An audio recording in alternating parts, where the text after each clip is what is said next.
બોડેલી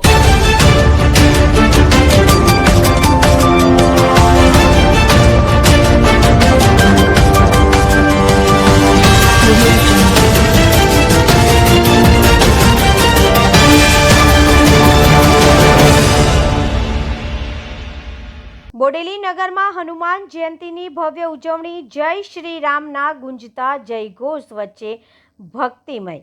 જય હિન્દ, નમસ્કાર દર્શક મિત્રો, આપ જોઈ રહ્યા છો છોટાઉદેપુર વ્યૂઝ સત્યની સાથે।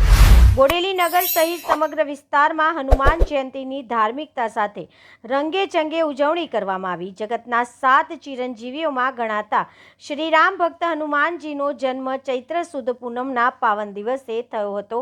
આ પ્રસંગે બોડેલી નગર તેમજ આસપાસના વિસ્તારમાં હનુમાન મંદિરોમાં વિવિધ ધાર્મિક કાર્યક્રમોનું આયોજન કરી ઉત્સવને ભવ્યતા આપવામાં આવી હતી। બોડેલી નજીકના કંકરોલિયા ખાતે આવેલ સૂર્યા હનુમાન દાદા મંદિર, અલી ખરવા સ્થિત હનુમાનજી મંદિર, ઝંડ હનુમાન મંદિર, પીઠા ખાતે આવેલા રોકડિયા હનુમાનજી મંદિર, મેરિયા હનુમાન મંદિર તેમજ કડીલા સ્થિત હનુમાનજી મંદિર સહિત અનેક મંદિરોમાં સવારથી જ ભક્તોની ભારે ભીડ જોવા મળી હતી।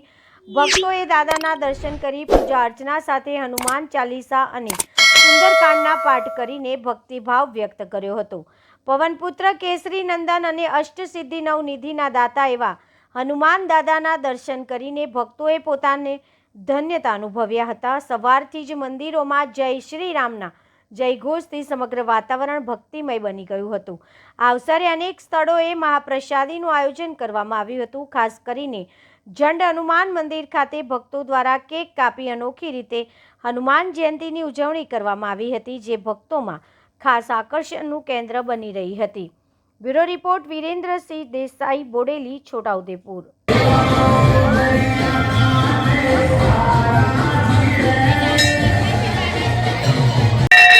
નમસ્કાર સૌને, હું હેમલ રાણા। આજે આપણે સૌ અહીંયા રોકડિયા હનુમાનજી મહારાજ પીઠા મુકામે હનુમાન જયંતિ નિમિત્તે સૌ એકત્રિત થયા છે। સૌને હનુમાન જયંતિની હાર્દિક શુભેચ્છા પાઠવું છું। હનુમાનજી મહારાજ કેશરી મહારાજ અને માતા અંજનાના પુત્ર શક્તિશાળી એવા શ્રી મહારાજની આજે જન્મ જયંતિ છે, તો આપણે એમના જીવનમાંથી પણ ઘણું બધું શીખવું જોઈએ। જેમ કે એમના જીવનમાંથી આપણે સાહસ શીખી શકીએ, સફળતા અને ધૈર્ય અને એકાગ્રતા શીખવું જોઈએ। આજના આધુનિક યુગની અંદર જ્યારે યુવાનોને ખાસ એમની પાસેથી ઘણું બધું શીખવું જોઈએ કે જે એટલા શક્તિશાળી હોવા છતાં પણ એ પોતાની એકાગ્રતા હંમેશા જાળવી રાખતા હતા, આટલા પર્વતને ઉંચકી શકતા હતા છતાં પણ એ હંમેશા દરિયા વગર પોતાના આત્મવિશ્વાસથી પ્રભુ શ્રીરામનું આખી જિંદગી સ્મરણ કરતા રહ્યા અને એમના જીવનમાંથી આપણે ઘણું બધું શીખવું જોઈએ।